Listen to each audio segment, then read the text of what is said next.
meaning we voided them. Then thereafter, the transactions were returned to the system and paid accordingly. But those ones that were voided never reached the control of budgets level. Control of budget, you're sitting here. We might want you to just liaise with the Auditor General and the entity to give us that assurance, because if they voided transactions that you had approved, that would be criminal. If it's for procedural reasons or bookkeeping reasons, then we understand the challenges in IFMIS. Controller? That is not a chair, but since the transaction, the requisition had not reached the level of control of budget, then in that case we may not have any. I just want you to confirm beyond reasonable doubt that they have not reached the control of budget, because it is now their word, and that their word must be confirmed by the COB that indeed whatever they voided, you had not granted any approval. That is not it. Honorable members, we can go to budget of allocation on trade and other payables. This one, I think, is still outstanding, so Auditor General will read your finding and then the Governor will respond.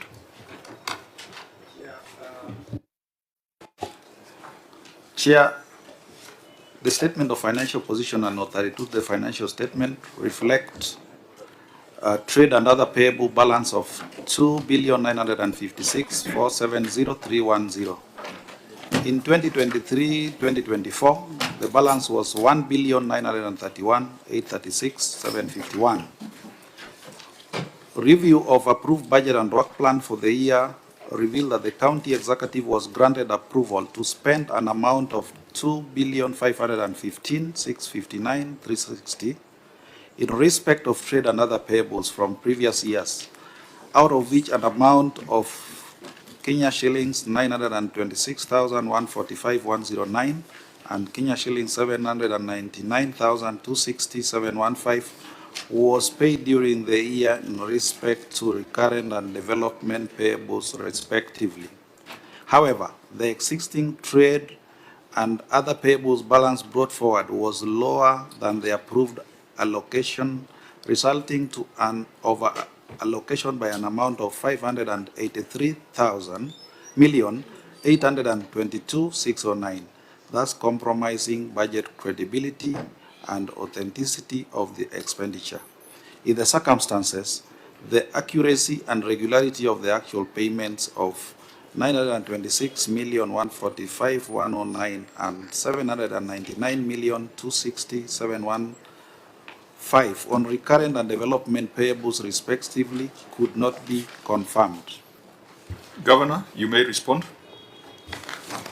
The approved budget contains projects carried forward in form of commitments and pending bills uploaded in IFMIS vote book under economic item domestic payables from previous years. COB uses the pending bill votes in vote book to approve payments for both pending bills and pending commitments, and as contained in the approved budget as summarized below. The total domestic payables vote as per vote book is 2,924,407,976, while the total approved by the control of budget is 2,515,659,360. Hence, the approval to spend was within the budget. There's a table which shows the figures. And the total payments, which is 2,308,351,773. Auditor General, what do you make of that response? Chairman, while the governor, honorable governor, has attempted to explain this, what we are asking is what was the basis of the budget of 2,515,659,360, given that the payables balance as at 2023-24 was 1,931,836,751.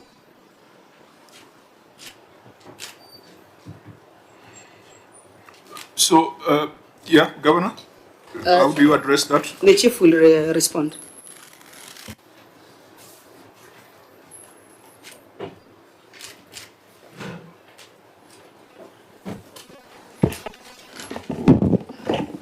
Honorable Chair,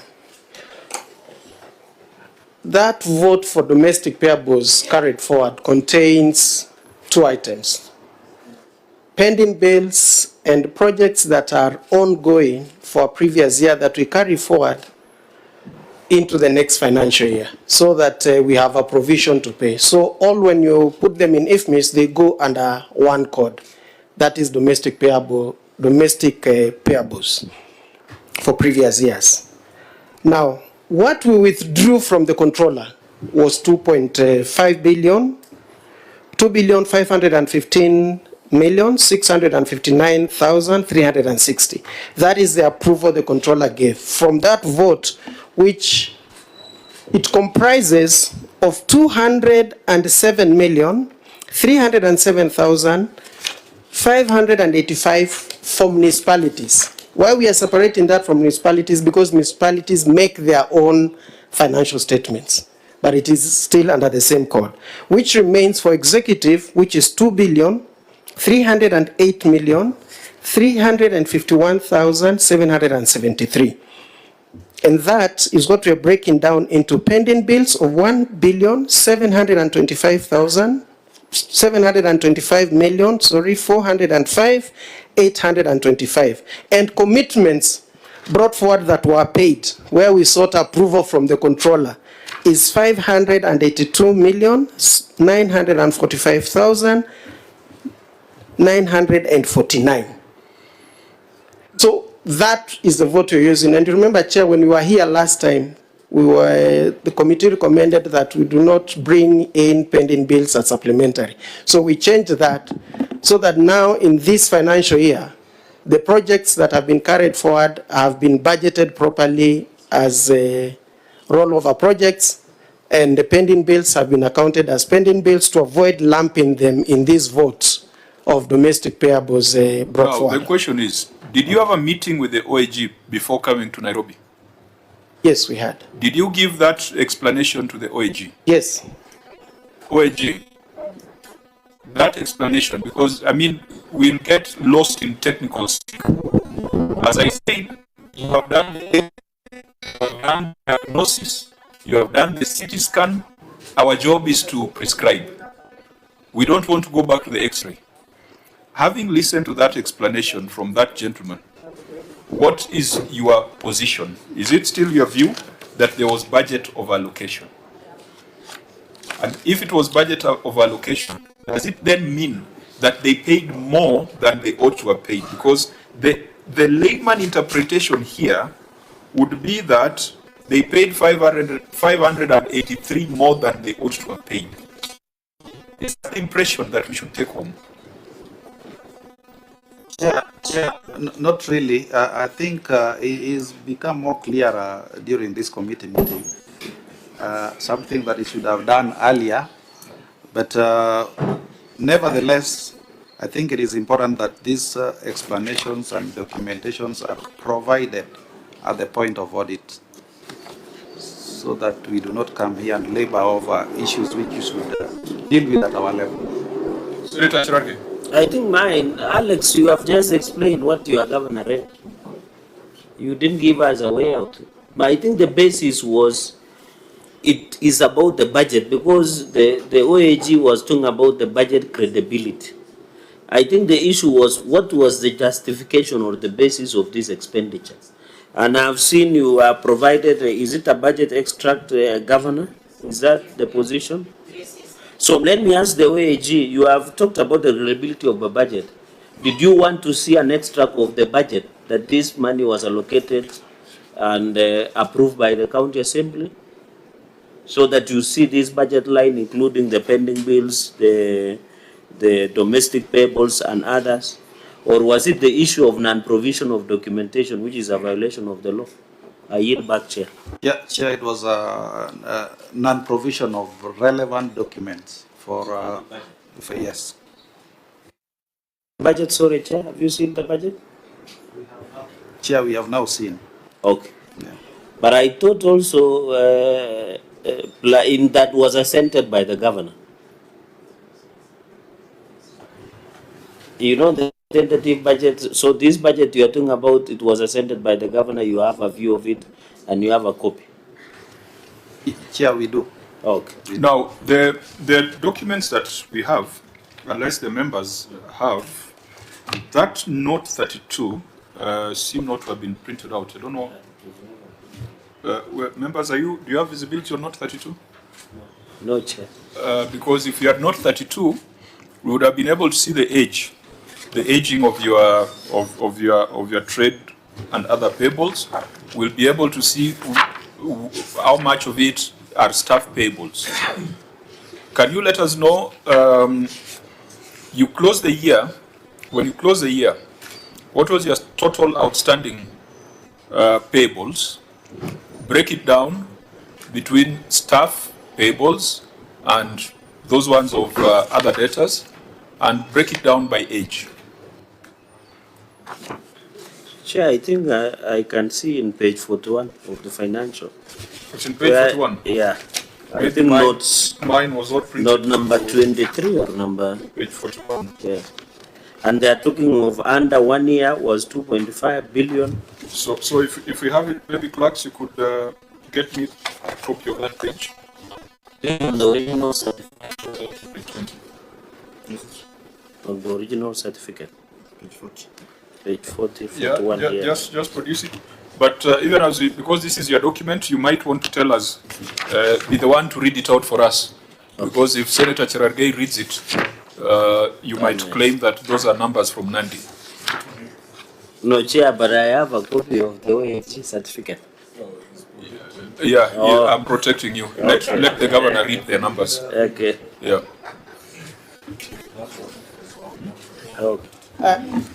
Thank you, Chair. In the financial statements that we submitted for audit, our analysis are debts that are under one. Start with the total amount you close the year at. The total amount was payable.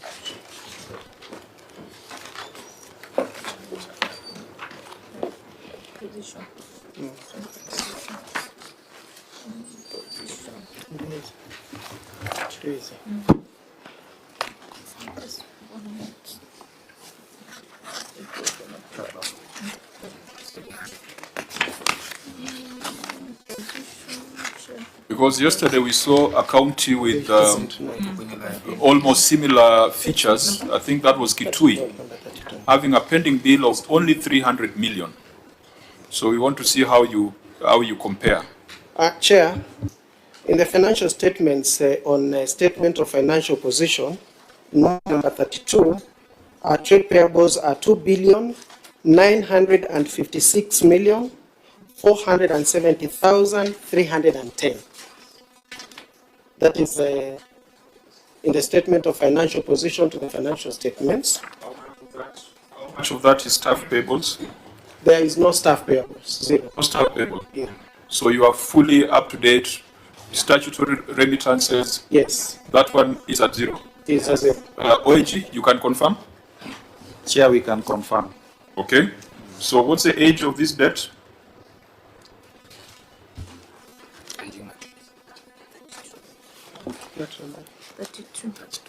Chair, just out of curiosity, number 32, trade and other payables. There is other payables, what we call staff claims, 13 million, and employable payables. What is this 287 million? 919,937. This one, it was the opening balance here, first position, but as of the close, this one. These are allowances. Yeah, Chair.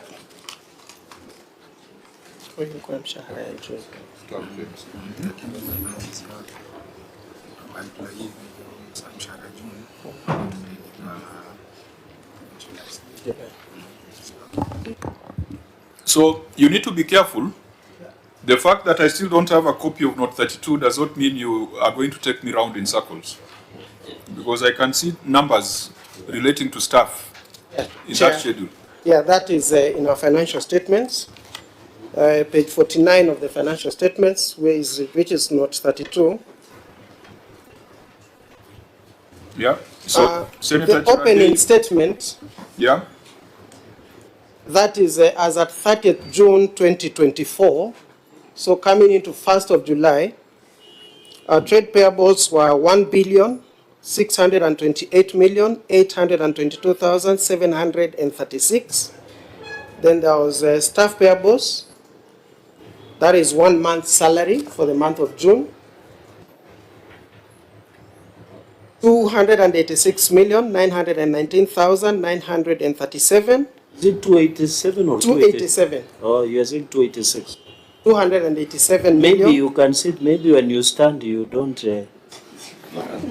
No, let him just stand. I think it's good for visibility. Oh, for visibility, okay. Okay. Then other payables, which are staff claims. Staff claims is reimbursements for staff allowances. At the opening of that financial year, we had 15,094,078, which totaled to 1,931,836,751. At the close of the financial year, that is 2024-2025 financial year, trade payables were 2,927,168, and other staff payables were 13,543,142, which gives to a closing total of 2,956,470. Sorry, 2,956,470,310. And the aging analysis,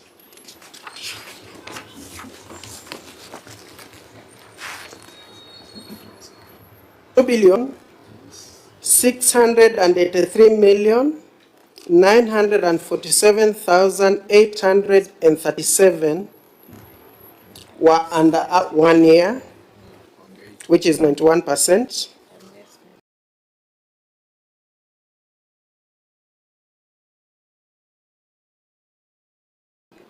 One to 2 years was 114,598,518, and between 2 and 3 years, 157,923,892,000, which is 5%. Yeah. So why do you have that huge figure under 1 year? Was that a delay in exchequer? Yes, the reason is delayed in exchequer. Mostly they were for projects. How much was released outside the reporting period? Does it net off that amount? Yeah, it does. How much was it? There were two installments.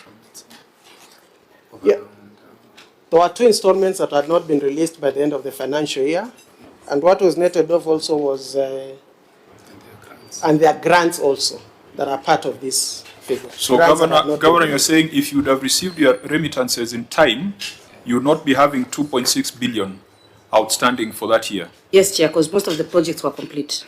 Okay, so if that was the case, why are you still holding 271 million worth of pending bills that are over 2 years? If we are using the principle of FIFO, why do you have 157 million that is 2 to 3 years, 114 million that is 1 to 2 years? What is the problem? Why can't you pay them if it's a fast charge? Chair, as I'd explained earlier, that in that vote there are 2 compositions. There are pending bills and work in progress, which we call commitments. So if a project is not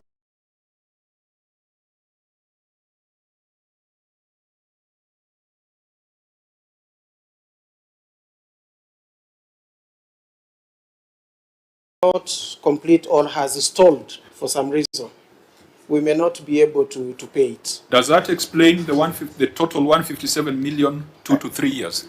Because that could be just one speculation. if you are to provide a schedule of pending bills totaling to 157, that is between 2 to 3 years, are they all going to be work in progress? Or there are people who supplied vegetables 3 years ago and you don't like them and you're not paying them? No, it will be projects. We will submit that analysis, Chair. Governor? We've paid all the certificates as at now. So with the release that came late, as we sit today, your pending bills are not in the billions. No. As we see general, you might need to check that because I don't want to be too quick to congratulate them until we have the facts. Senator Sifuna. But Chair, this is the first instance. So, we had an entity here which was budgeting 100 million for pending bills that were over 2 billion that would take them years and years to clear. This is the first time I'm hearing such an accusation from the Auditor General and happening in Kwale, so that we don't have to come here to clear the air. I don't know if it is the Auditor General prefers to do these meetings in Nairobi. It appears to be easier to gain clarity when we are in the Senate. Auditor, unless the county does not cooperate at the time of audit. Yeah, Chair, we are flexible. If you want us to conduct the meeting in Kwale, we are always more than ready. I can assure you Kwale is more beautiful. We don't have beaches here in Nairobi. We can get you some nice places to where there's upepo wa bahari. That might compromise our judgment, so we are better off here in Nairobi. Chair, maybe I can weigh in on the debate. You know, Chair, most counties have been grappling with this issue of pending bills. And you've seen that it's happening in Kwale. And Chair, I must implore with you, I must really plead with you that you must congratulate the county of Kwale because of the way and the steps they've taken in making sure pending bills are really reduced. This is the only county that everyone in this country, Chair, wants to be a supplier and a contractor because payments are in good time. And you can see the auditor has confirmed that indeed that pending bill is not that much. And I'm sure government is taking steps towards making sure the same is addressed. So Chair, really, you should really congratulate the county. Other counties have appeared before me and we hear very colossal figures, 2 billion, 3 billion in form of pending bills, Chair. Chair, let me protect you. Whose instructions are you working on today? I am under no instructions, Chair. I'm just solely relying on the audit reports as it is and the explanation by the able gentleman, our Chief Officer, Mr. Ndoko, Chair. Okay. Chair, Senator Jimera should choose whether he's with the committee as a friend or a friend of Governor. Maybe, Governor, before congratulations come and flowers, what is the pending bill as of today?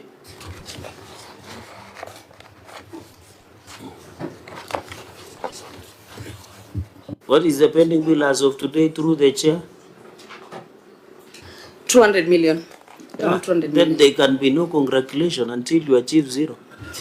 We'll give you flowers and chocolates and congratulations. Tell us about Nandi payment bills. No, Nandi is not under review. We'll land on Nandi at that point, so relax. Fine. So Auditor General, I think we keep this in view.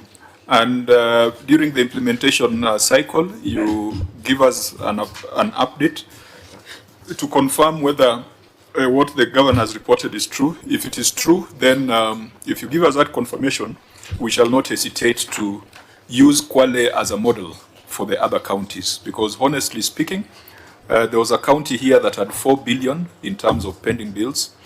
We have seen counties whose pending bills are 50% of their total revenues. And I think it is unsustainable and unacceptable. So, unfortunately, Senator Sifuna, this is not one of your ODM counties. So, for you to say that your counties are doing well, even though I think there's the people on the ground are generally your people. It's just the leaders who might not subscribe. Absolutely, Chair. Absolutely. Yeah. Fine. So I think we keep that in view, but encourage, please, do not let this run away as it has done in other counties. Let's go to unresolved prior year audit matters. There were 14 issues that came out of our conversation the last time you were before the Senate. Again, we made recommendations.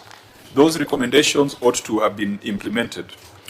Governor, can you confirm that the 14 issues listed here, you have responded to them, to each of the issue in your written responses? Yes, Chair.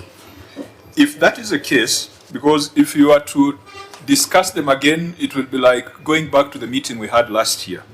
But there are two projects that we had flagged where we want to get an update: construction of wholesale market at Kombani and incomplete construction of governor's residence. So on construction of wholesale market at Kombani, is this the one that had a court matter? Yes. Could you tell us how far you have gone with this? The matter has been before court for, however, the county received a ruling on 21st January 2026 allowing access, occupation and operation of the market. We've attached the court ruling.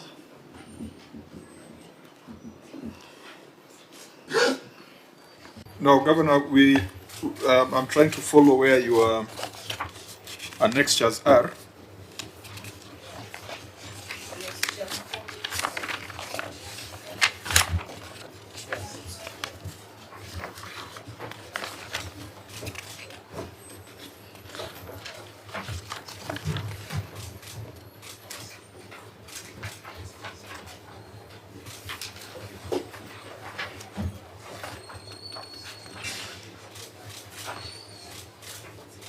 You can see the documents are paginated. Maybe you can refer the page.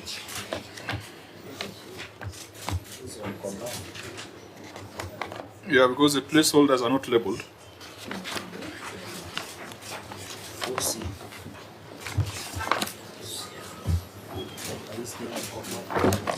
Yeah, Kombani.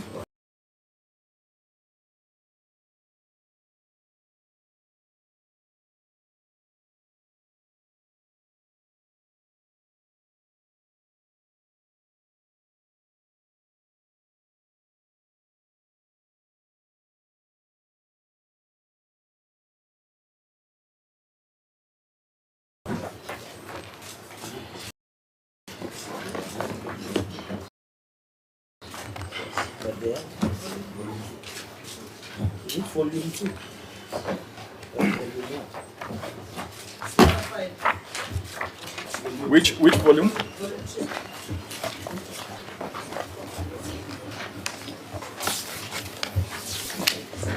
Yeah, these are the things we say should not be happening in the Senate, going through records after the audit has been done.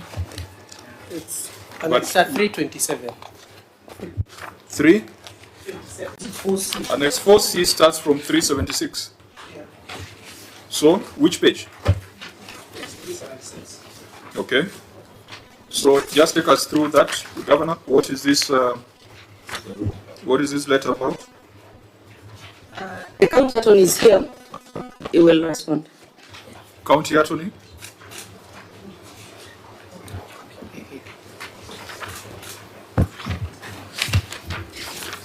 Last time. Chair, the Kombani market matter has been in court since 2021.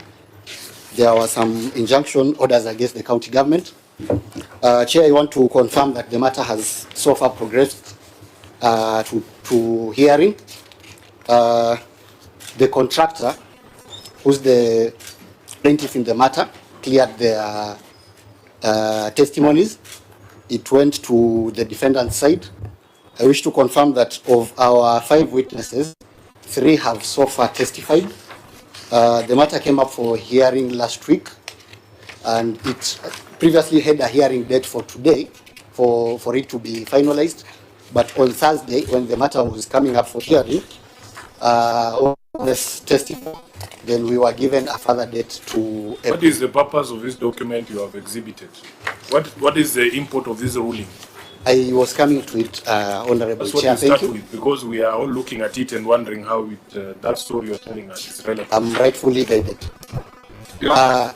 In the pendency of the suit, Chair, we filed an application for us to be allowed access to the market because there were injunction orders against the county government and there were some cases of vandalism.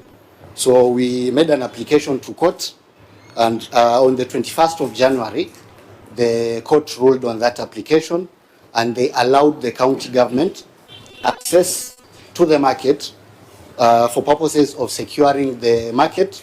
And there are some 2 sheds which were outside the scope of the Kombani market project that we were also given access and the right to use.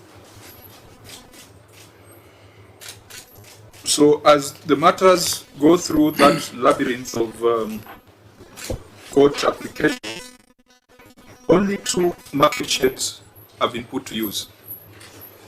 Yes, Chair. But were those part of the total amount that the Auditor General queried? The 2 sheds were out of the scope of the Kombani market project, but the orders gave us access to the market for purposes of securing the market.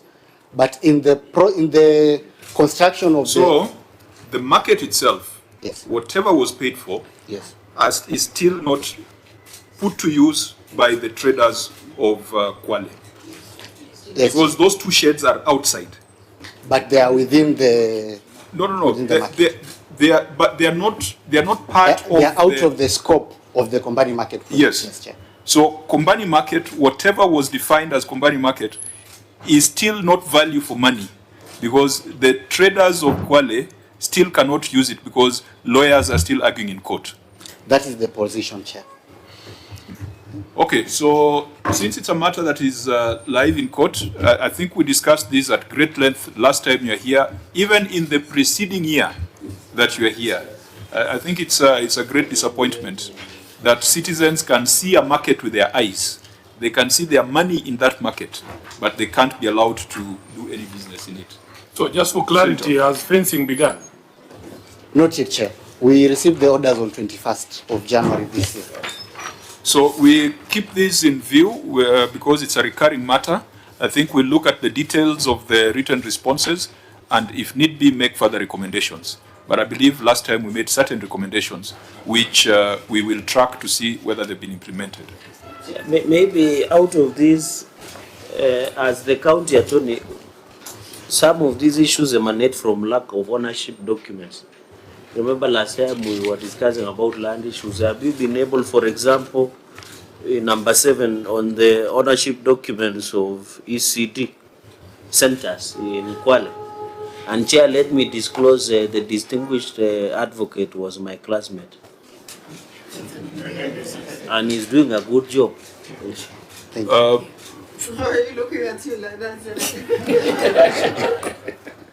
I hope this one is real, because you used to claim that the lady from EACC was your classmate. She can confirm that Patricia, myself, and I were in class together. It is true, Chair. He and she and Patricia. Okay, the same fine. class. Let that not be a sign of favor on the part of the members of the committee. Yeah, so Senator Cherage, you have taken us back to issue number 7. I just comment on lack of ownership of construction of ECD centers. Have they been now secured? Because we know that region normally has a problems with issues of land. So very, very quickly, that was a prior year audit matter that ECD centers do not have ownership documents. Yeah, Chair, maybe before that is answered, the attorney said they have not fenced off the property. I just want to understand, now that we have orders to have access to the market,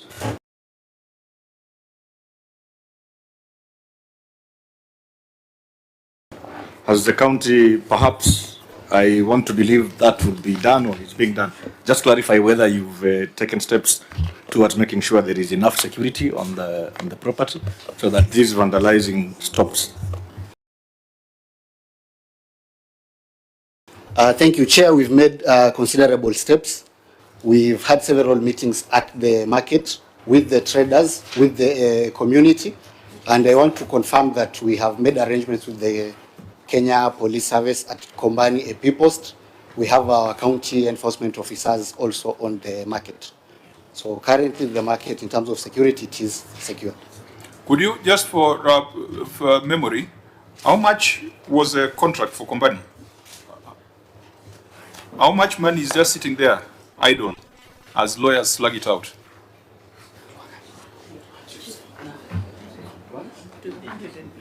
$118 million, Chair. 118 million. Okay. Lack of ownership documents for construction of ECD. I think it's easier for you to read your written response because I can see you have addressed it there. Chair, the county government has engaged a consultant to undertake the subdivision and transfer process of land to the county government of Kwale. Attached are copies of the tender notice and notification of award for consultancy services for preparation of public land registration. The attachment is at Annex 4B. Okay. Governor, incomplete construction of governor's residence. Again, we spent quite a lot of time on this at our last meeting. Please respond. Give us a status update. Thank you, Chair. The matter is still under active arbitration. The status is that, unfortunately, after the demise of the advocates for the contractor, they haven't appointed alternative counsel, so the matter of arbitrator. However, on the part of the county government, Chair, I wish to confirm that the county government has set aside a budget for the completion in the event that the matter is concluded in good time.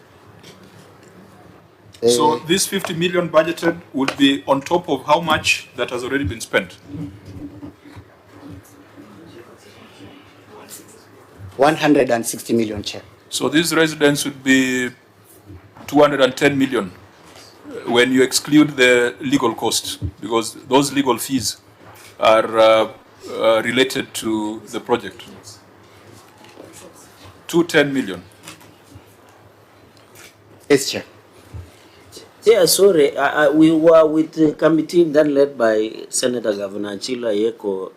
I don't know whether Dulo you were with us in April 2022 when we visited Kwale. Although the residence looks palatial and is very elaborate, for us who are billed 210 million, looks, that's a lot of money on a residence. Yeah, I think 210 is a lot for that residence because I visited there. We access, I agree, at that time it was in desolate, so I don't know, maybe the AG will tell us whether the contractor is on site. But 210 million is too much. I know at our last meeting we discussed it extensively with a lot of dramatic effect, and I think it even caught the attention of the public. The question would be, when counties have started projects that have gone above the threshold that the Senate had approved. We were here with Bungoma County. They were able to demonstrate that their governor's residence, they've capped it at 40 million. And the deputy governor's residence has been capped at 35 million, in line with the Senate recommendation. So I think we must agree as senators on what to do with these counties that started earlier before we had put in those ceilings, and the costs keep escalating. Because if Bungoma had that Kwale is doing a residence at 210 million, I'm sure the governor will want to make adjustments so that they can be like you. So I think, members, we must take a very clear position to the House on how to deal with these counties that started earlier, but then they've been caught up in tussles, and then the costs keep rising. But I think the last meeting, it must have been Senator Sifuna, who was quite alarmed at the expenditure, and I believe we were asking all sorts of questions on the kind of residence that we are putting up. It is a problem. This committee needs to address it and come up with a proposal for Senate to adopt. We said you needed to perhaps achieve this in a phased manner. Have you considered that approach instead of trying to complete everything at once, Governor? Yes, that's what we are doing. So this 50 but we are million, waiting for the arbitration first. This 50 million, can deliver a building in another county. So if you budgeted 50 million, what is it meant to achieve? Through Chair, this is per engineer's estimation. Yeah, so what do they want to... This is to completion, I guess. Completion of the entire project or completion of a phase? Because we had advised you last time to face the program, the project. It's a face. Which phase is that? That is 50 million. Maybe because Bungoma is putting up a governor's residence at 40 million. It does, but if it's a phase, if you agreed you are going, it's quite interesting that you've allocated an amount equivalent to what other counties are using to put up a complete residence just for a phase. Thank you, Chair. As we face up the project, there are aspects of the project that you have to do 100% complete, like drainage. Because when you do drainage and looking at the landscape the way it is, it must be complete even for the other buildings. If you are doing access, it must be access from the road to the residence alone. So that is why that it's not just the house itself, but we have to complete in aspects of drainage and part of landscaping for that building. But Chair, interestingly, you are talking about landscaping before the main substructure. I thought those are things you do after. And I thought the residence is not far from the main road. No, now, from the structures that were done, there is no drainage, solid waste disposal is not done. So we have to do that drainage for the liquid and solid waste. Then we have to do drainage for runoffs for the building as we complete the main building. Chair, just a quick observation. I think, Chair, you have made, we need to take back to the floor because we had capped the construction of governor's residence to be 40 million. I think for the speakers, 35 million and 35 million for the DGs. So I think now the question is, we need to convince the Senate why Kwale is doing a governor's residence at 210 against our capping of 40 million. Although I remember your neighbor spent over 110 million plus in buying one in one of your neighborhoods. Finally, Chair, in this one of arbitration, just an observation. Governor, I can see you said one advocate died, but I can see is this Njuka Consolidated Company Limited. There are almost more than 5 advocates. So why don't you, because if it is intended, my worry is that that building will get wasted away, the fact that nothing does, and you and me know that. So why when one advocate dies, everything stops? Is this the same people from Njuka Consolidated Company Limited? Honorable Chair, Njuka was being represented by the firm of Dr. Mutubwa. The firm was on record for Njuka, and unfortunately he passed on. And since the demise of the advocate, they have never replaced their representation. So through the Chair, sorry for telling law, so long as Njuka does not appoint any advocate, this thing will stay in abeyance for the longest time. We've written to the arbitrator. Okay, so since it's a matter that is live in court, we will review the responses that you have put there.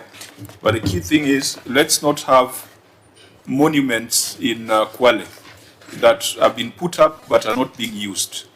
We have seen that the other project, the market, is now looking like a monument because it is nicely done but not utilized. The governor's residence is also becoming a monument or perhaps a white elephant.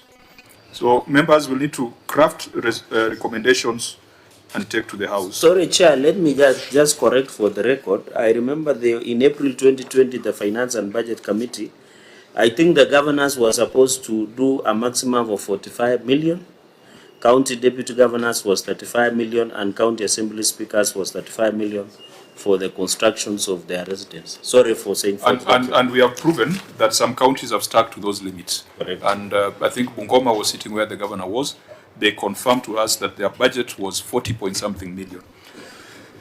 Let's proceed with the other issues in the report. There was a non-compliance with the FIF Act. Auditor General, you indicate that in as much as they've tried to account, there's still 4.9 million outstanding. Yes, Chair. As at the close of the financial year, they have now demonstrated that they paid or they reimbursed 31,446,211. But the amount in question was 36,114,817, which they have also indicated that they reimbursed subsequently in the year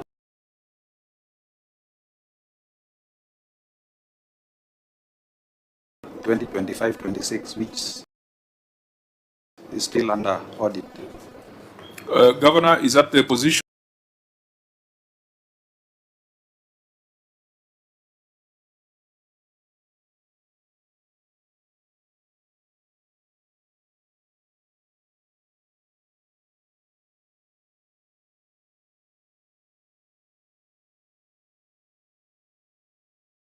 Yes.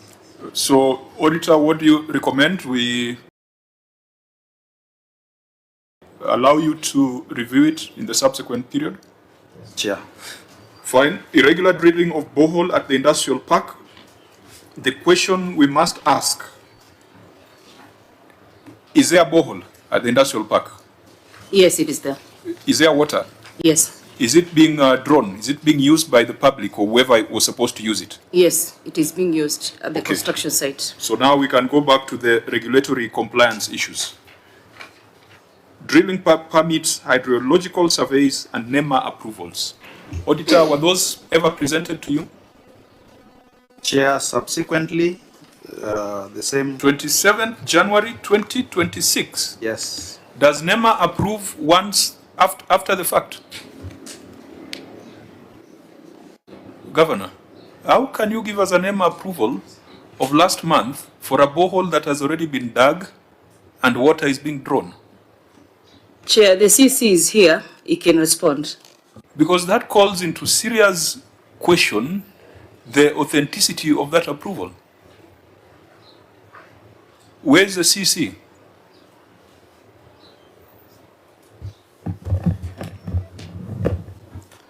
Thank you, Chair. Chair, I wish to respond that when the industrial park construction began, one of the challenges that was faced there was the availability of water. So this, the entire contract for the industrial park included the drilling of a borehole. So the contractor began drilling the borehole, but when we realized that he has begun drilling a borehole without the required documentations, the accounting officer did write a requisition for them to provide those documents. Eventually, the documents were provided, but there was a delay in providing the documents, though the construction was still going on. I don't know which question you're answering. The question we want you to answer is why you have provided a NEMA approval of 27th January for a project that was already complete. And the other one that you must assure us is that you have not cooked some document in River Road and brought it to the Senate. Honorable Chair, the project is not complete because it was an entire county aggregation and industrial park. The specific drilling here is NEMA approval for the borehole. Now, Auditor General, is it your contention that that borehole, that specific one, required NEMA approval, or is it the entire project that required NEMA approval? Chair, before you do a borehole,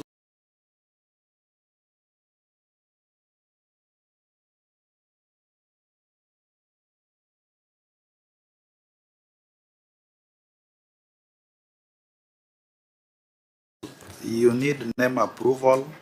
You also need permit from Water Resource Authority. So, the two documents. Is it before or after you have done it? Before. So, what kind of deals are you guys doing with NEMA such that you are getting your approvals after? Senator Sifuna. Totally different direction that I want to go.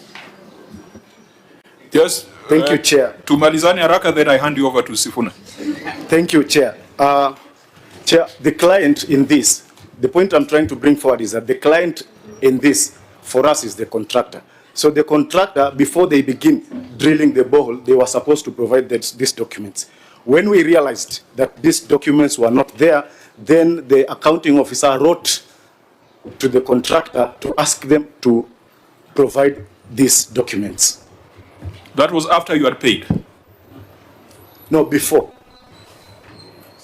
The request from the accounting officer to the contractor is that documented? Is that documented? Yes. Is it in the files?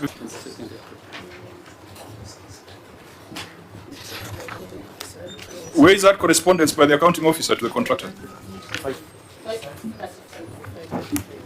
Chair, page 535.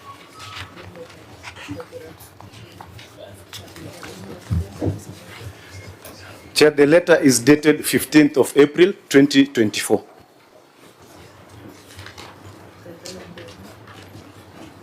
So Hassan Gala, is that the gentleman speaking? Hassan Gala is the accounting officer, Chair. The date of that was? 15th April, 2024. Was there any response from Azar Construction Limited? Yes, Honorable Chair. Where is it? On the 22nd of April, 2024. And what was the response? Honorable Chair, the contractor wrote back acknowledging receipt of the request regarding the required drilling permits, hydrological survey, and NEMA compliance. They also did inform that the police be informed that these documents are currently being worked on and all necessary documents will be submitted accordingly within the stipulated times. So who provided that one of 27th January? The contractor? Yes. Senator Sifuna. Chair, first of all, I want the entity, the county government of Kwale, and all county governments or entities who appear before this committee, not to fall into this perception that Sifuna is somehow something that is supposed to scare you. When you are handed over to me, it's not supposed to be scary. We have these conversations in order for us to advance the cause of devolution. As you know, I am a firm believer in devolution, and I took an oath to defend counties and their governments. My problem, Chair, is with these water agencies established under the Water Act, which have no business being in the water regulation functions. Because water is a devolved function. You are telling a county government that before they drill a borehole, they have to go to, what is this Warma thing? Yeah, it's absolutely ridiculous. And this is the conversation that some of us want to have, that all the functions that are devolved be devolved. And we have no business having national government institutions overseeing devolved functions. And when we get the new dispensation, I want to assure you, the people of Kwale, these are some of the things we are going to do. In the next 18 months. In the next 18 months. Which one? In the next 18 months, when we kick out the current administration. Chair, some of these things. I think, Chair, we agreed yesterday that this committee, we should retreat to the audit under review. We are discussing the audit politics of 2027. Sifuna, prepare yourself out there, not here. I was born prepared. What I'm saying is this. This conversation, members, Senator, it's approaching 1 o'clock. Just let me conclude. Yes. This conversation should not be seen in the lenses of politics. You took the same oath that I took, Senator Cherargei. You should also tell us if you believe that we should have these water agencies there. We signed a document between you and us to devolve all functions. We have 1 month to go. These are the conversations we should be having. There's nothing wrong with that. Can I say something about issues of devolve? And because I think the best, while I agree with Sifuna, I know the problem is Chairman incited you and you walked in. So what I'm just saying is very simple. These are issues the governor through the annual summit can be escalated at that level. Say that, I agree water is devolved and devolution should be protected. But in as much as that should be done, these are issues you can escalate at the summit that you normally have as governors and at technical level, intergovernmental technical. No, I'm not saying Senator should not speak. You can speak, but you know what to do. Maybe I can assist where you feel you are inadequate. Honorable members, the power is in our hands right now. And I think that Senator Sifuna brings an important point, that there are conversations that we must have. They don't even have to wait for another dispensation. We know that the Water Act is flawed. A lot of money still remains at the center. Agencies that really doing things that counties should be doing. We know the Roads Act is completely flawed. Agencies at the center doing things that should be done by county governments. And really, I wish that could be the conversation we have with governors when they appear before this committee. I wish those are the things that governors were talking to us about, or speaking back at us about, instead of them fussing around on how they are going to be treated before the Public Accounts Committee. I mean, ukiiba umeiba. We cannot gloss over things here. But I wish that the conversation was around the statute and constitutional provisions that need to be brought to life. So even though Senator Sifuna has walked out, we were looking at the example of Flocker.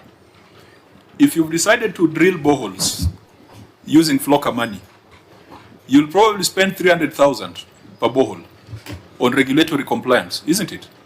Because you have to pay WAMA, you have to pay NEMA. Who else do you need to pay? Hydrological survey. You are taking money back to entities that by definition are not national government entities. There was an issue of procurement capacity building levy.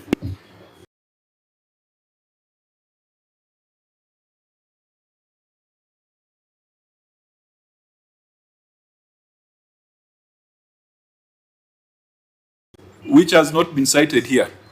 I wonder whether Kwale is paying that, because other counties have demonstrated how difficult it is to pay it. That 0.0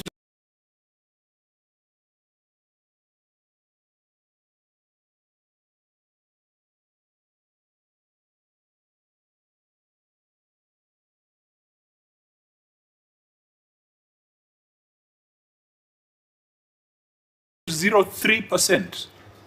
Is it 0.03 or 0.3% of all procurement contracts shall be disbursed to a levy for capacity building? You know, those are the conversations we should be having with governors. The work that, whatever the Auditor General has said, if money is lost, it is lost. It is not our job here to cover it up. If things are bad, they are bad. It is not our job to sanitize anything. But we are looking forward to the day when we'll be having that progressive conversation on how to amend the Water Act. And indeed, we have attempted to push amendments to the Water Act, but the cartels there are worse than the cartels in Kitui. They are worse than the Sun cartels in Kitui.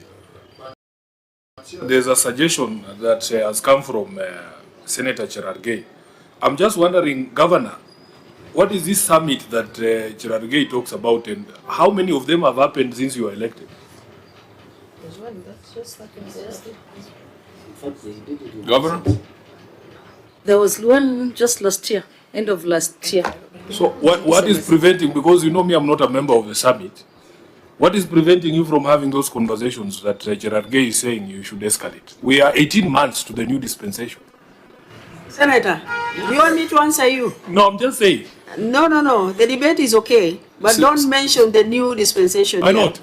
No, this is not political platform. Yeah, this that is not politics. Yeah. Why are members oversensitive today? Chair, you know. No one is oversensitive. When people are going home, they are a bit anxious. It is Sifuna introducing strange things to them. Or are those cockroaches running from a sinking ship? It's called separation anxiety. Which sinking ship?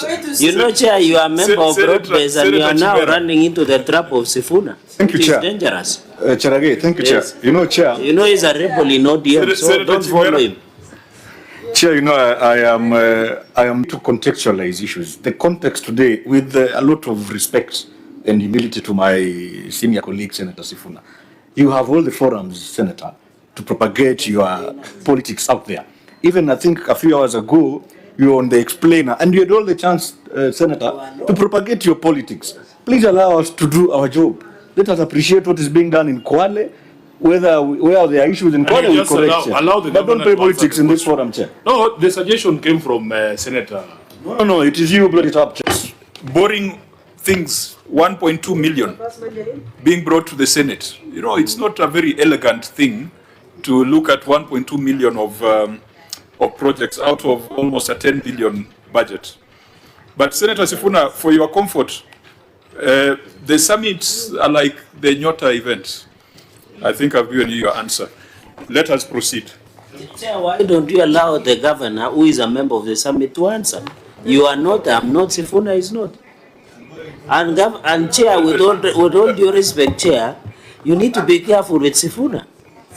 You know, he's a blind man on this. He can lead you into a pit. Chair, you are a good man and you might be a cabinet secretary in the next dispensation. Please, guard your interests very carefully. I think that is blackmail. But Summit Nyota, same WhatsApp group. Let's go to irregularities in procurement. So we'll take note of your written responses. The good thing is issues, which I don't think are beyond redemption. Governor, who is your head of procurement? Is he or she in this delegation? Oh, he's not here. Why? When there are almost 8 issues that have an implication on the professional competence of that office. No. Chief officer can respond because he's the boss to... Is the chief officer a member of the Institute of Supply Chain Management? Procurement is a regulated profession. Why the procurement officer is not here? Why is the procurement officer here? Because you want us to start discussing dates on contracts, variation of dates, notification of awards, things that any competent procurement professional should not allow to happen. We have 2 pages, actually 3 pages of procurement issues, basic procurement issues. The first thing we would do is indict the head of procurement and ask the professional body to take action. So why isn't the head of procurement here? Because they will say that we indicted them and referred them for disciplinary action without them explaining their story. Governor. Maybe it's a lesson learned. Next time we'll have to be with them. Or do you want to take responsibility as a chief executive officer? No, because most of these things are technical. We find ourselves abused and misused if these are the things that we are coming to discuss at the summit. That a notification letter was done 2 days before or 2 days after. And Governor, if these things came out during the time of audit, how come they were not closed? How can we close them here at the Senate?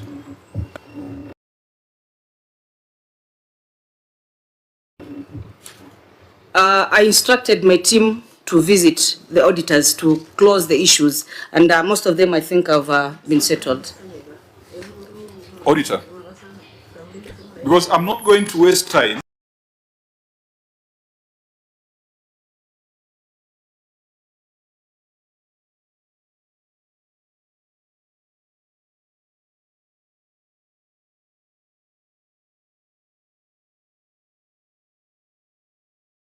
going through issue number 3.1, 3.11, 3.12, 3.13, 3.14, 3.15, 3.16,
Was the variation done before the expiry of 12 months as cited by the Auditor General?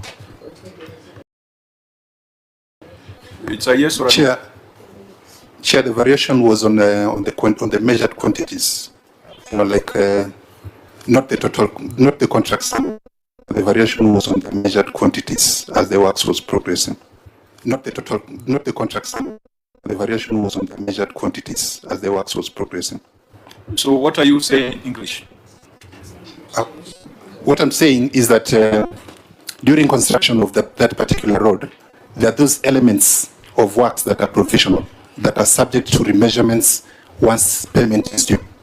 So during remeasurements, you will get that there are quantities which are slightly higher than what is quoted in the bills of quantities, but still there are quantities which are lower. So that is what went on, and we have provided. So you are arguing that Section 139(3) of the Public Procurement and Asset Disposal Act does not apply to those kind of fluctuations? Chair, my argument is that the Section 139, Part 3, is relating to the contract price. Auditor General?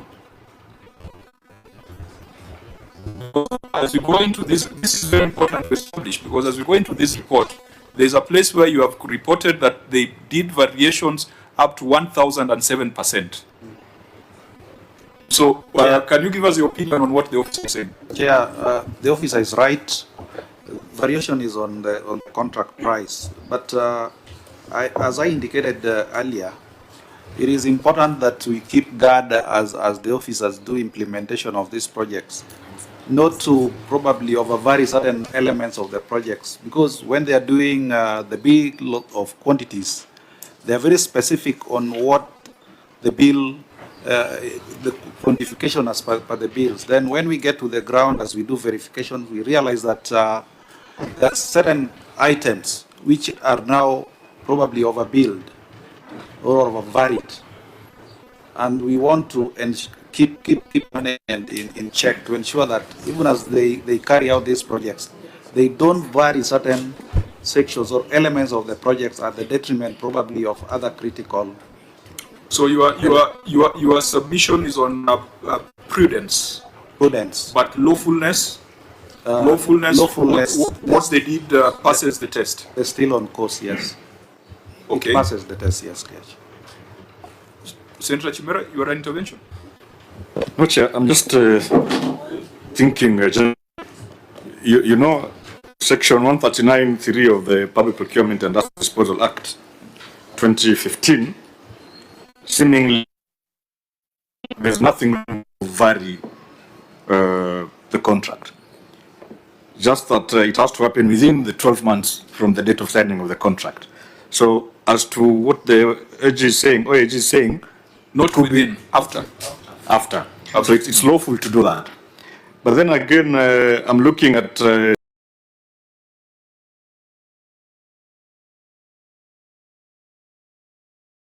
situations whereby a contract is entered into.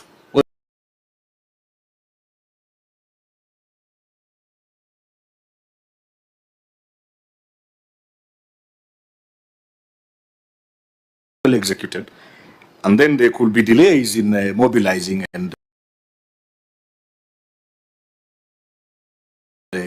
partially executing that particular contract. Then that means the entity procuring is at liberty then again to vary this outside the scope within which is provided under law. So I don't know, how then do we look at it that way? Is it an issue to do with the law? Because now lawfully and justifiably, the entity being the county government needs to vary it upwards. But then again, the timing is an issue. So perhaps there has to be a conversation around that area, Chair, so that this doesn't really repeatedly becomes an audit query in many issues, yet it is a mischief in the law, Chair. Thank you. Fine. So, Chair, my only concern was that's it. Yeah, man, yes. So, as we cite the head of procurement for professional negligence, is this one of the issues that we can attach? Or in your view, this one was done lawfully?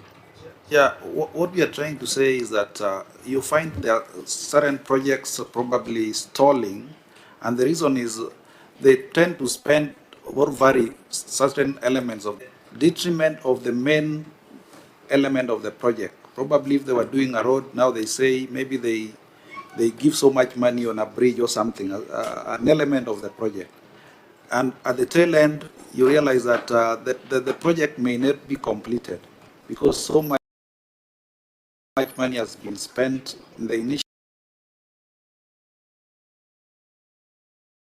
stages on areas which are probably not critical and not aligned to the bill of quantities. This is what we are trying to keep guard of. Fine. Let's proceed to Vinuni Tiwi Sokoni Road. Is this complete for 226 million, Governor? Yes, it's complete and in use. And in use? Yes, we've attached photos of the same. Again, there is a question of variation. Auditor General, do you stand with the observation, or an entity has been able to demonstrate that they were compliant? You again cited section 139(3) of the Act. Yeah, here there was a real variation. There was a real variation? Yes. Read this. Let me read the response. No, if we read the responses... Let me give opportunity to the CC We'll leave this room at 6. Let the CC respond. Yes, CC? Chair, the amount in question was 24 million, which amounts to 15%. But that amount was only included in the bills of quantities. But it was not wholly spent as a variation. What happened is that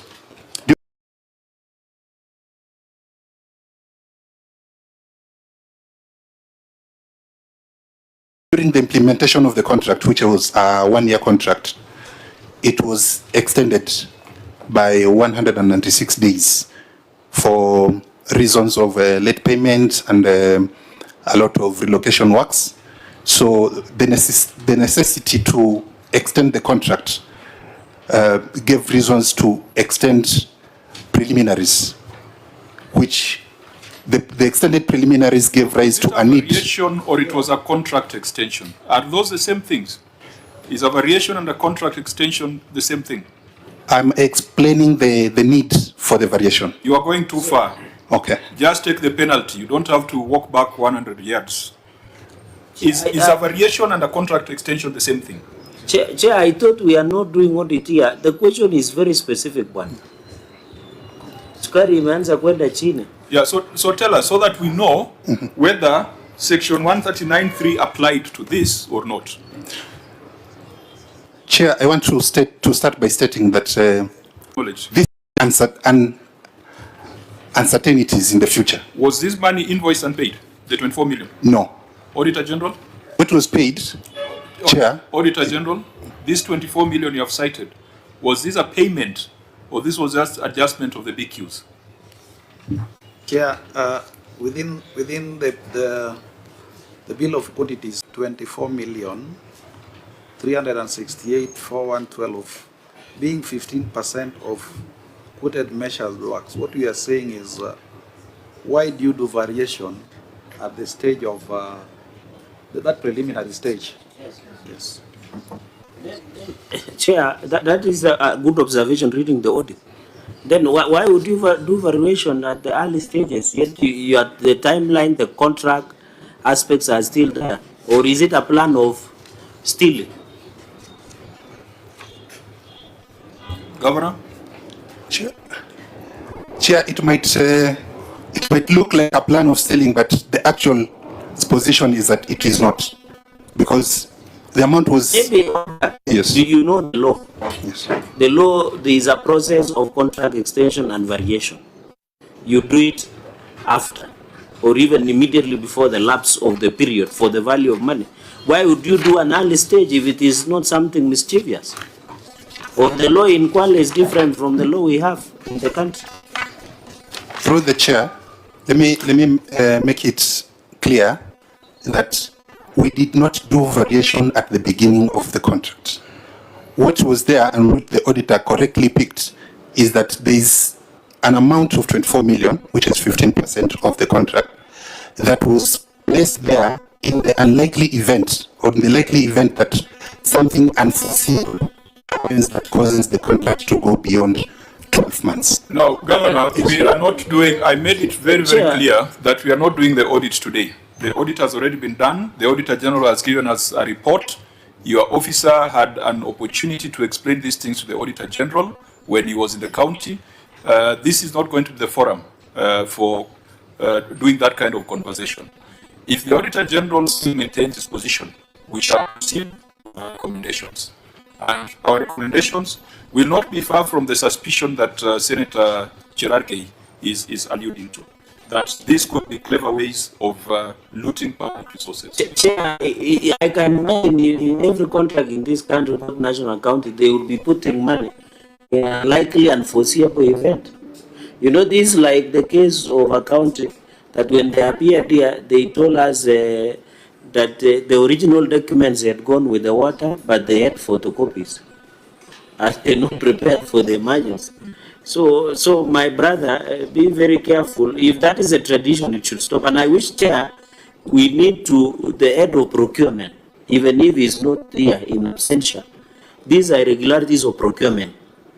They must be surcharged to the relevant professional body. I think these are issues of professional negligence, because about 8 issues where perhaps what you would consider to be small issues of procurement, but to the public they're not small.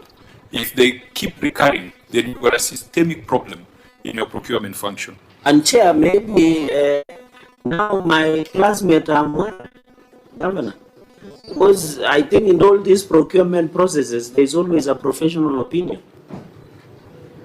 Yeah. And the professional opinion is done by the head of procurement. Yes. So that's the person. Yes. If all these things are happening with their professional opinion, under their watch, we must go to the section of the law that allows this committee to even recommend that a public officer is not fit to hold public office. Because you can't have 8 issues relating to one docket. Reports. So I think, honorable members, we shall craft a recommendation. Maybe, Chair, maybe in these evaluation committees, tender committees, now that the county attorney is there, what is their role in all these processes? They should also be part of the consultation so that they can guide. Do you normally guide them? Maybe under 30 seconds through the chair? Or the head of procurement never consults you? After this audit, I noticed that the county attorney's office is not involved. So I've given instructions that before any tender is given, it has to pass through the county attorney's office. The documents have to pass through the county attorney's office. Fine, that will cure the future, but it does not cure the problems in this report. The psychiatry ward, again, regular contract. Irregular means, no, it's something irregular cannot be cured at the Senate. There are people who accuse the Senate of sanitizing irregularities. If it is irregular, it is irregular. If it was irregular at the time, when it leaves the Senate. So let's start with the value for money. The psychiatry ward, does it exist? It is complete. Auditor General, what was a breach in law? Yeah, the issue is what documents, minutes indicated that the winning bidder was awarded a cost of 17,905,000. There is no evidence that has been abused by management, whether the price was negotiated with the winning bidder or how the price was valued by overseeing.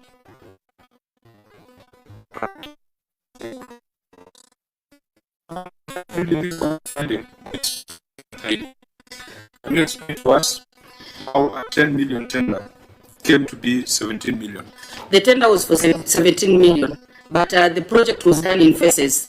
The first phase was 10 million, the second phase was 7.7 million. And when awarding to the contractor, this was communicated. They said us that the contractor was informed.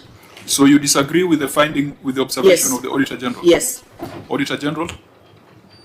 Chair, this was has never been brought to our attention. If it is new information, as the governor has responded, maybe they should bring on board the relevant documents in support of that position so that we can review and appraise ourselves. Remember, there's no other audit. You already did the audit. And there's no other opportunity for document review. So, Governor, whatever you are basing on to support your assertion, is files. Where is it? Unextracted. Page? Volume and page?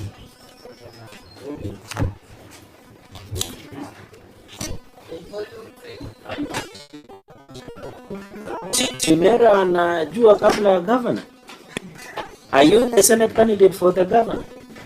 The chair shall remain blind and deaf. Yes. For now. Now, Auditor General, you said confidently that you have reviewed these documents, so that page 599, what do you make of it? Because this observation, the way it is, if you are to put it out to the public, it will indicate that this is theft, brazen theft, daylight theft. So, OAG? Yeah, the contract that was given and was reviewed by our teams during the audit of 2023-2024 was for 10 million. If there is another contract which has been availed or they have amended, then that should we should take time to go and review. And also confirm the scope of works that has been undertaken as a result of that maybe varied works.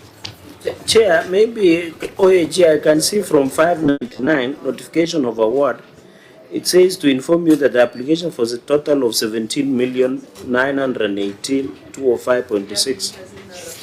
This notification of the award. So the contract has 10 million. So what is the relationship between this notification of the award and the contract? Can be explained by the accounting officer. Okay, Chair, I can see notification award says 17 million. Chair, maybe before that explanation is done, Chair, I just want to understand one thing from the auditor's office. Did you interact with these documents during the audit cycle? The documents that are here as annexures, especially page 599 and page 600, which is a contract, basically, all the way to 6, I think to 603. Did you have a chance to interact with these documents? No, Chairman. Even as you sit today now? Chair, in line with what Senator Chimera is asking, the reading of this contract says, the client hereby agrees to pay the contractor for said work or proposed construction of a psychiatric ward at TV at the sum of 17,918,200 inclusive of VAT. The contractor shall know that the current budget for the project is 10 million, and therefore the payment of contract shall be 10 million shall be paid, 7 million will be paid in 24-25. Is this the same contract you are seeing and what you are seeing? Chair, 601. What was availed to us supported 10 million. Whatever they have now given, we only have a chance to scrutinize, look at it and probably appraise ourselves with the same, and also go on the ground and just find out that works, the scope of work that has been undertaken is supported by a contract of 17 million and not 10 million. So they didn't provide this at the time of audit? Yes, Chair. And that's why it found its way in the final certificate. You see, Governor, that is a problem. That the auditor made this observation that is very adverse. This is very adverse. That a contract, the contract sum is 10 million, but through some magic, the evaluation committee has awarded it at 17 million. What that indicates is that maybe 7 million was put in there for the evaluation committee members. That's the analysis that someone can make out of it. And this will be outright theft. This will not just be the head of procurement. These will be the members of the evaluation committee who should be investigated and prosecuted. Sure. You are saying that there are some documents that you have brought to the Senate, which is not doing audit. Why didn't you provide these documents to the auditor when they're on the ground? The information I have is that this document is the one which was provided to the auditors. The document which we have, which I've produced here, it's the document which was produced to the auditors. Okay, Senator Chimera, then we give directions. Chair, you know, these projects usually they are quantified in nature. There's a value attached to a project, Chair. When you look at the documentation, and I want to speak on records because it's a house of records, Chair. Maybe perhaps and the county government should be faulted on the fact that if at all there was late provision of documents during the audit cycle, then that is wrong. But then again, Chair, looking at the audit query as framed, Chair, any layman basically would want to imagine this is a pure attempt on theft. But then again, the clarity is in this manner, Chair, and I'm not trying to answer the question on their behalf, Chair, but I've read the document, that contract. It says the contract price, Chair, is 17 million. It's there on the contract. And then again, it goes ahead to explain that the budget currently budgeted for is 10 million. And that in the next subsequent budget, I don't know whether that's what the county was trying to communicate, that in the next subsequent budget, Chair, it's going to be a 7 million payment to be done. So if you do 10 and 7, my son, Kendrick, will tell you, and he's 8 years old, you tell you it's 17 million, Chair.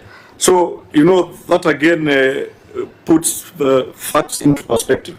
So it's an issue between the Auditor General's office to clarify on the wording of the contracts.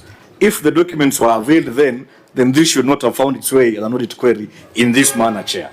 So I think that's the clarity that, unless the county government has anything else to say, I believe it's on the budget. I think we'll leave it at this point, that let the Auditor General check the documents that have been submitted, verify the authenticity, and if they address the query, we shall make the appropriate recommendations. If they do not, then we shall use this as an example to any other member of an ad hoc tender evaluation committee not to play monkey games. So, Auditor, you'll advise us, because we intend to write our report and send to the House in the next 1 or 2 weeks. Before we do our report writing, you'll have done a proper analysis of the documents. Chair, Leonard and your team, the OAG, maybe the governor, this is better answered by the governor, or both, no, the OAG. You know, Chair, this issue should have not been escalated up to this point. Exit, entry, management, governor, who is the highest ranking officer who normally engages OAG? Should be the CC.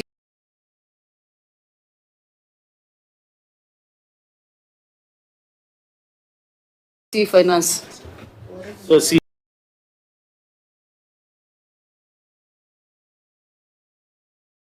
CC, Governor, you have never found time to meet the OAG at any given point?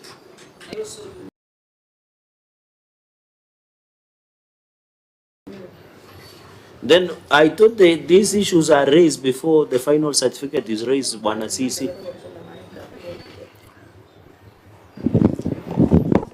Yes, Honorable Member, they are raised before the certificate is issued. Normally, there's a management letter that we respond to. Thereafter, where is the hub based? Is it in Mombasa? Not be 3 days. The only comment I can give, yes, northern Kenya, but people say it was nearer from Mandera to Nairobi, but far from Mandera to Garissa. But that's a story for another day. I think my advice to the governor is you should be keen. If these issues through the chair can be resolved at that, we would not be going through such issues. Thank you. Chair, Patrick, please allow me to say that during the audit process, the auditor uses what we call evidence tracking sheet. And in that sheet, they are able to document the information which was asked, who was asking, the number of times it was asked, and when it was delivered. So that evidence is there in the file, Chairman. So, and indeed, if it contradicts what the governor has stated, for the first time, we'll cite someone for lying under oath. So please go review the documents that were presented to you. If this is not what was presented to you, then someone must take responsibility and must be held to account for perjury. Let's proceed to Kwale Stadium. Governor, do we have Kwale Stadium? or it is like the one in Bungoma where there are offices but no playing field? Kwale Stadium is there. It's complete? It's complete.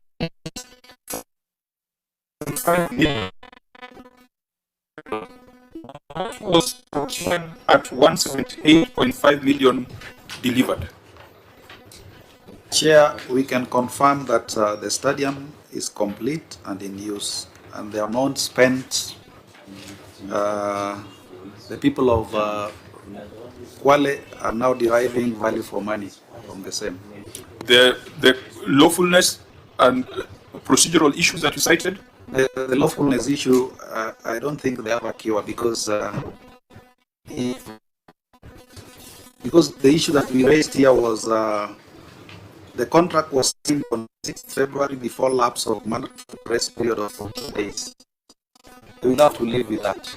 So these are the professional negligence that we've been talking about from the beginning. Yes. Fine, we shall Chair, deal with maybe, Governor, maybe this stadium was used during one of the national celebrations. Was this in partnership with the national government, and is there now a canopy?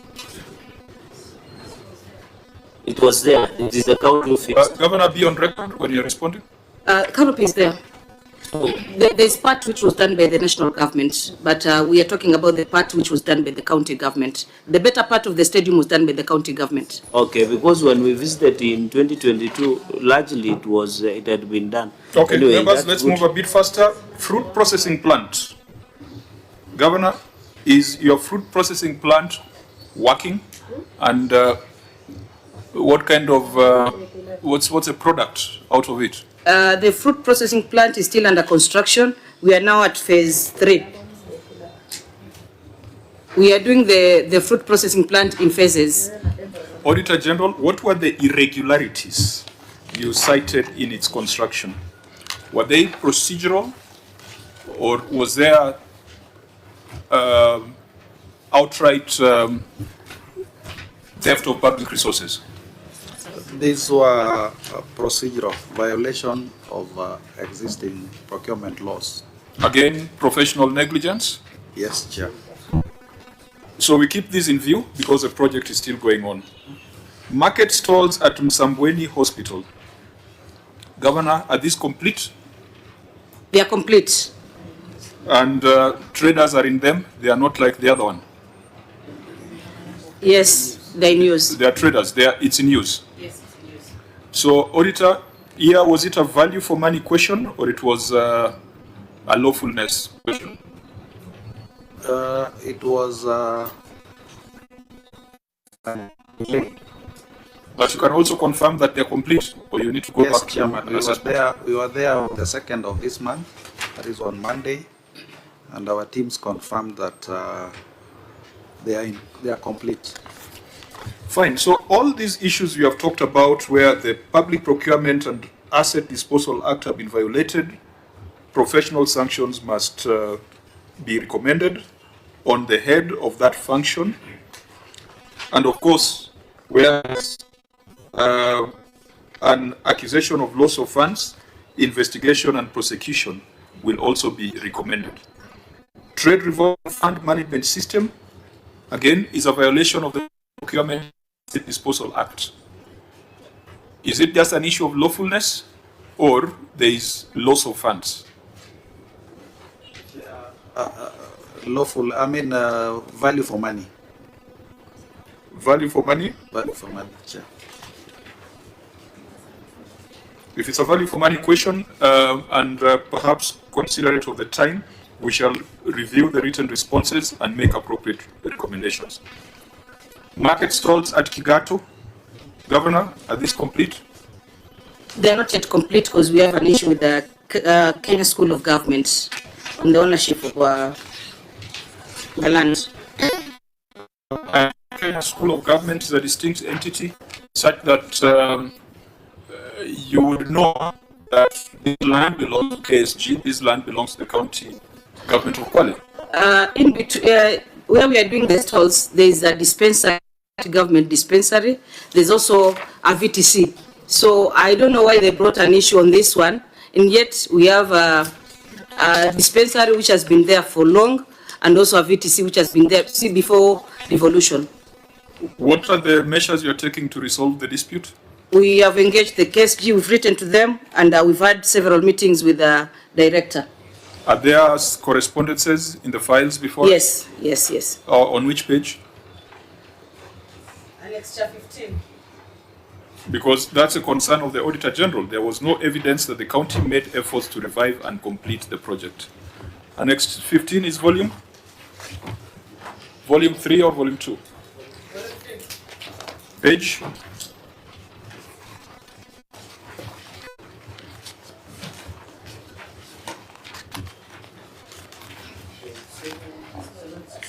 You have done well to paginate, so it's easy just to tell us the page. Where is it? It starts from here. Yes. Going this way or going this way? This way.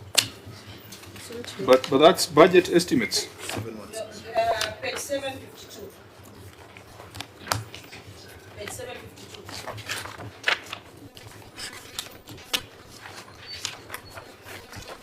So just describe what is on page 752. The letter to the Director General, Professor. What is the substance? Just summarize the substance. It's just to allow to ask for KSG to allow county government to proceed with construction. So you acknowledge that the land belongs to KSG? Yeah, the land belongs to KSG. So nani mchokozi? Because they allowed us to do dispensary and VTC. And through public participation, community requested that we do stalls so that those patients who come to the dispensary and also those who go to the VTC, they can get some commodities from there. Governor, that's very Kenyaji. You infringe.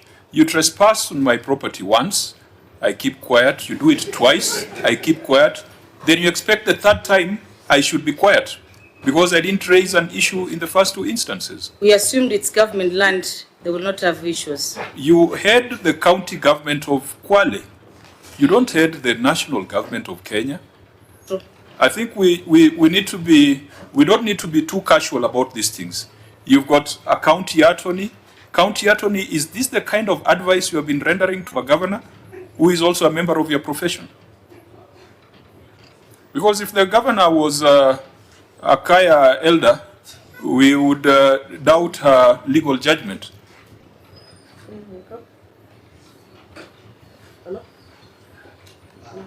Thank you, Chair. If I may respond, I think it's important to give the geographical location of where the schools were proposed. There is nothing more useful you are going to say with that approach.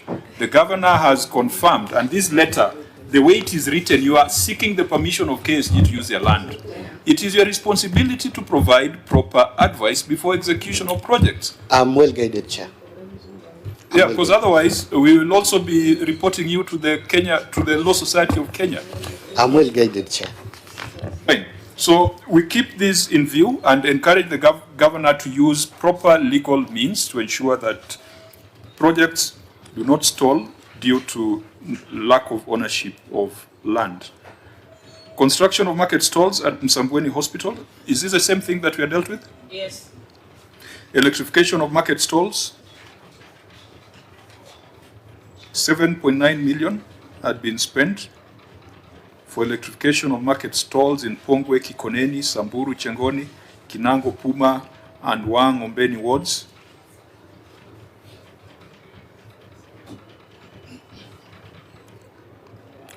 On 5th of May 2023.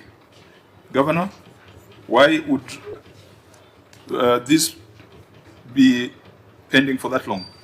I think the first contract was terminated. It has been given to another contractor who is on site, so the works are on progress.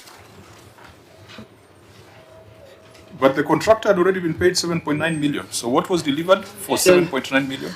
The contract sum was 7 million.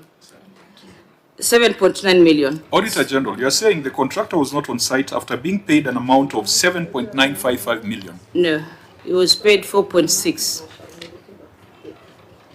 So, Auditor, you are the professional who went on the ground. I will trust you more. How much was the contractor paid? The contractor, as at October 2025, the contractor was not on site after being paid an amount of 7,955,379. And you are basing that on a payment voucher or actual transfer to the contractor? On an invoice or a payment? Several documents, Chairman. Several documents. Yeah.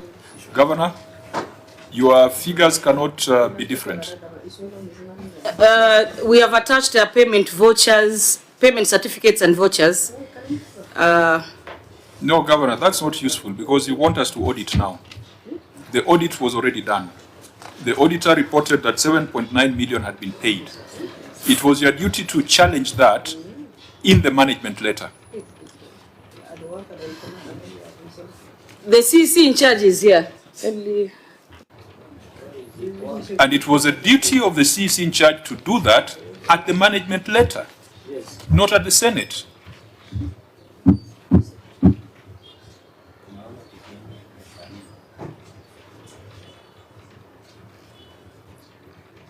CC, how much was paid?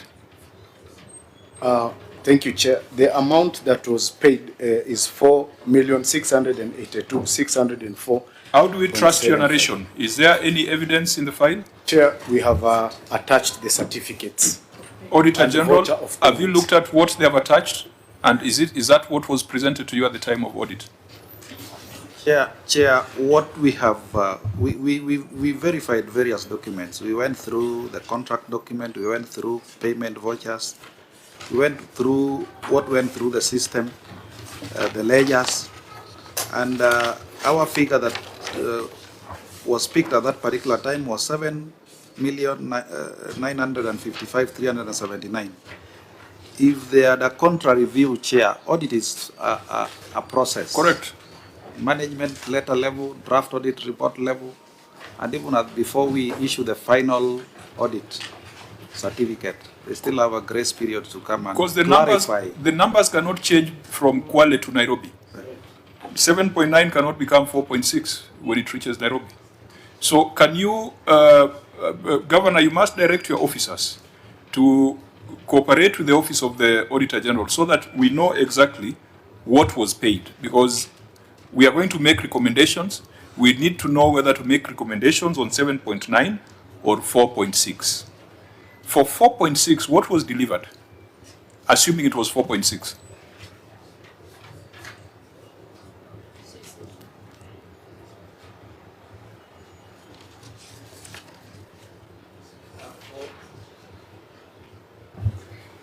For the 4.6, it was the electrification of the various markets. So the wiring, the putting of the piping that go with all the sockets and all that. So the remaining part in all these markets is just connecting to the grid. And one of the challenges. What do you mean electrification? Were you doing cabling or you are bringing light to the markets? It's the entire process of doing the lights, the wiring. For 4.6, is there any single bulb that went on? There is none because... so there's no value for money? The reason, Honorable Chair, is the last part where the contractor was to engage Kenya Power to connect so that now we can switch on the lights. So everything is ready. So the 4.6 brought you to a state where it's only Kenya Power that was required? Yes, the last bit that is remaining now. So if the contract, what was the total contract sum? 7.9. So you are saying that the remaining 3.3 million would be to pay Kenya Power?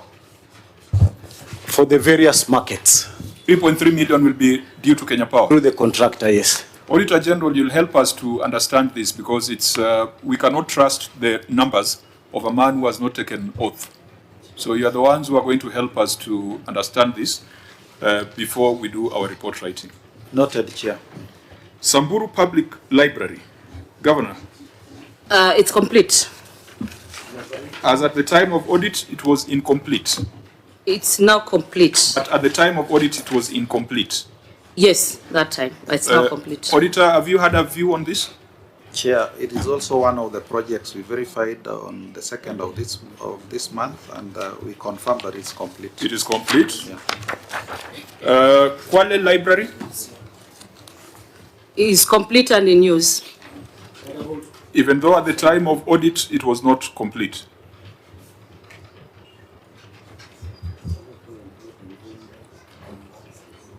I mean, it's, you know, Governor, it's very rare to find counties budgeting for libraries. And I think, and yet the library function is devolved. And I think this, it's, I do not want to congratulate you because I've not congratulated any of your colleagues. They might think there's a gender dimension to it. But this is impressive that we are planning to have libraries, but I hope it's not just walls with some dusty Mills and Boons books. It's in use. I can confirm it's in use. In fact, we have photos of the same attached. We have each for every sub-county. Every sub-county, there is a library? Yes. Yeah, maybe I saw one in Garissa and it is in a storage state. And we know libraries are devolved. Is it, do you have modern books? What is in it in that library? Maybe just under 30 seconds, just describe. The CC is here. Sir, before the CC responds, let me remind you that Kwale County is a county full of people who are into the reading culture. So we are a reading cultured people, Chair. Yeah, so you must congratulate us for, give us our flowers, Chair. So when we read and we need the libraries and they are provided for, Chair, you must commend us for that, Chair. Why don't you wait for 14th? Just relax. Just relax. Chair, can I assist inform you now in neighbor Kisumu? In Kisumu or Roma Bay where it comes, when you throw a stone, you are likely to hit a professor. So I think Kwale, you still need to come slow. In Roma Bay, in every village, you meet a professor. Yeah, but I think to be back on the serious bit, we rarely find counties prioritizing libraries. And I hope that in the next 1 or 2 years, we'll be talking about digital centers. Because books, people don't really read books or borrow books. The young ones like Chimera probably never went into a video library. I believe you never went into a video library. I believe you never saw a cassette, a C60 or a C90 cassette. So sometimes you can build a library and you are stocking it with the equivalent of a video, what was it called, a tape? It was a video tape. So there was someone who was to respond to Senator Cherargei's question. Thank you, Chair. We have 3 modern libraries in Kwale. And in every library, we are divided into sections. We have junior sections and the senior section. In fact, in this financial year, we are also we are getting the books into the new syllabus. So the auditor captured remaining works of the Kwale Library. It was just a construction of a septic tank which was remaining. But the library is in use. In fact, it was commissioned by Her Excellency, and it is fully operational. It's only that the septic tank was not complete by then. Okay, we'll keep an eye on that. He didn't mention something about. She didn't mention something about internet or digital center within those libraries. Thank you, Chair. We are in the process of connecting internet. In fact, we have budgeted for this financial year in 2 of our libraries, that is Lungalunga Library and the Kinango Library. And we are also going to use the e-readers in those libraries. So we are up to date. I think there's a substantive audit query that is related to that. Let's come to it. Let's first ask ourselves about Ukunda Gombato Bongwe Road. You spent 104 million. Governor, is there a road? the road is not complete. The county attorney will respond to this. Okay, the CC.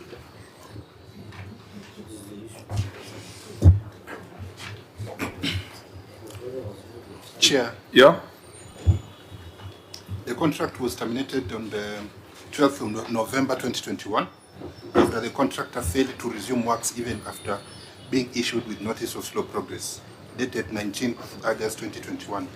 The contractor went to court to dispute the termination. As a result, the contract has stalled due to pending court issues. Attached fine notice of slow progress, court summons, and correspondence from the legal team. Annex 20. What was the length of the road? It's the total length is 6.3 kilometers. The contract was for 6.3 kilometers. So it was terminated at a point where the length of road that was complete with blacktop was 2.52 kilometers. So it stalled at what percentage? The percentage was around 45%. And so an equivalent has been paid? Yes, the amount that has been paid, because the total contract sum is 277 million. We've only paid as stated, which is way less than the 50%. So I hope this has also been captured in the contingent liabilities. Auditor, if you look at their contingent liabilities, all these matters that are stuck in court, contractual matters that are stuck in court, have they disclosed? No, not really, Chair. County Attorney, I think the last time you were here, we talked about contingent liabilities, because we have so far come across 5 issues where you are embroiled in court battles. How come you didn't do a disclosure of contingent liabilities?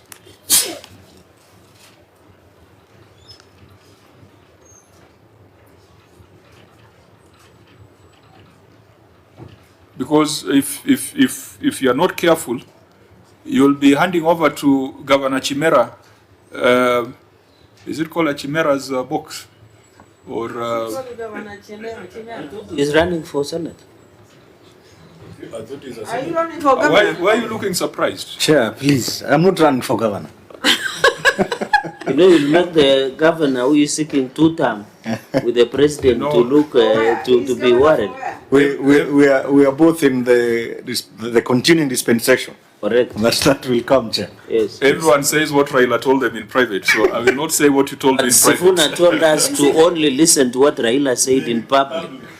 So we'll stick to that. Okay, let's come back to safer ground. Safer ground. We had asked the question on contingent liabilities. Can we get an answer?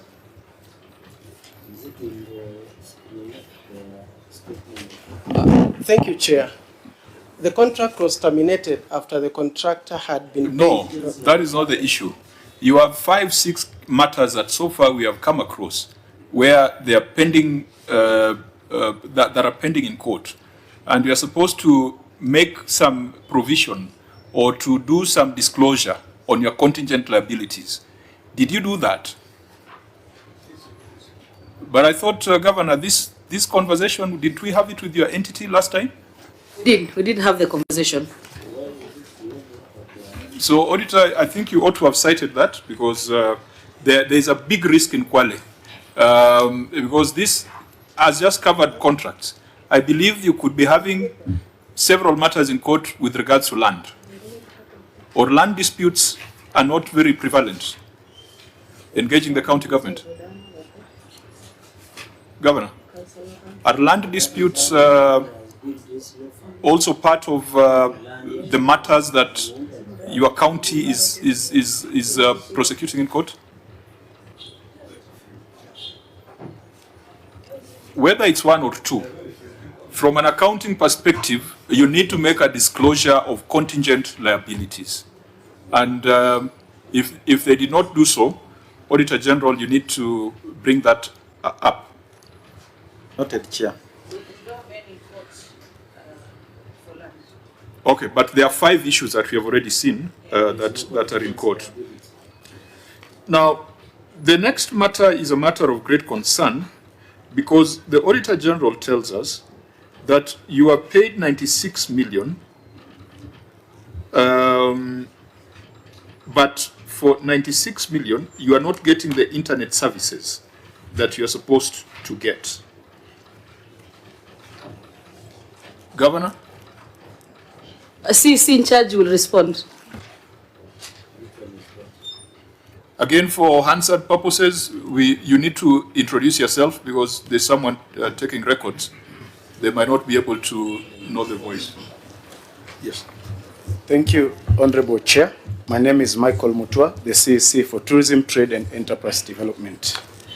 The Department of ICT, the department implemented ICT infrastructure in all the county government offices, and they have been operational with the internet access.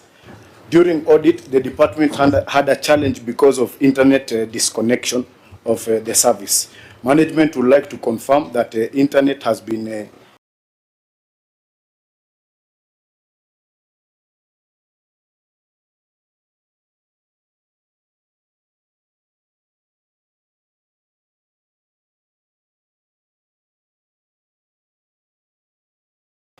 reconnected.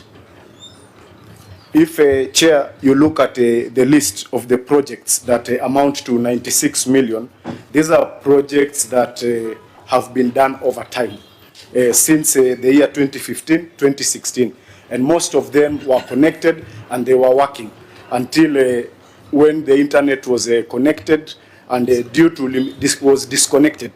And due to limitation of resources, we were not in a position to pay all the monies at once. But Honorable Chair, I wish to submit that we have since paid the service provider partly.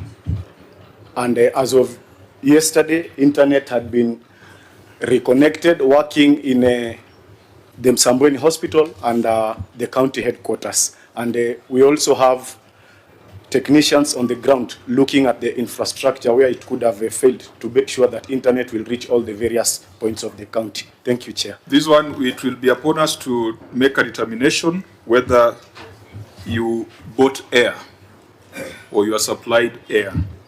Because we once went to a county to visit the mortuary working, that it has been working before. It's the same story that your officers are telling us, that when the auditor came, it wasn't working, but it has been working before.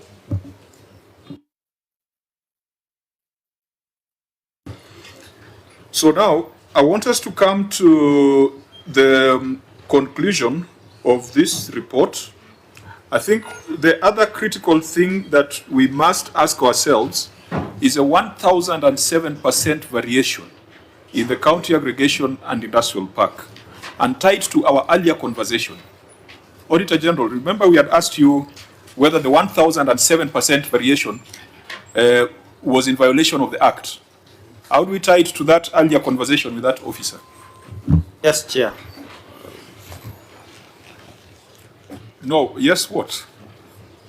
I'm saying we appraised the project as it was being implemented and in a manner that would probably raise eyebrows.